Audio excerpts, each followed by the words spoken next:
Hello అండి. ఈరోజు ఈ వీడియోలో ఎంతో టేస్టీగా ఉండే చిక్కుడుకాయ టమాటా కర్రీ ఎలా తయారు చేయాలో చూద్దాము.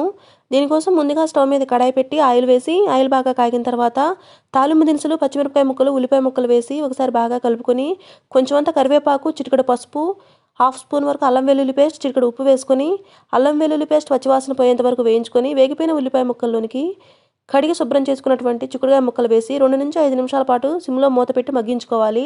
ఇలా మగ్గిపోయినటువంటి చిక్కుడుకాయ ముక్కల్లోనికి ముందుగానే కట్ చేసి పక్కన పెట్టుకున్న టమాటా ముక్కలు, చిటికెడు ఇంగువ వేసి మరొక 2 నిమిషాలు మూత పెట్టి మగ్గించుకోవాలి. టమాటా ముక్క కొంచెం మెత్తబడిన తర్వాత చిన్న గ్లాస్ వరకు వాటర్ వేసుకొని కూర దగ్గర పడే వరకు ఉడికించుకోవాలి. ఇలా ఉడికిపోయినటువంటి కూరలోకి సరిపడా ఉప్పు, సరిపడా కారం వేసి మరొక నిమిషం పాటు ఉడికించుకొని చివరిలో కొత్తిమీర వేసుకొని స్టవ్ ఆఫ్ చేసేసుకోవాలి.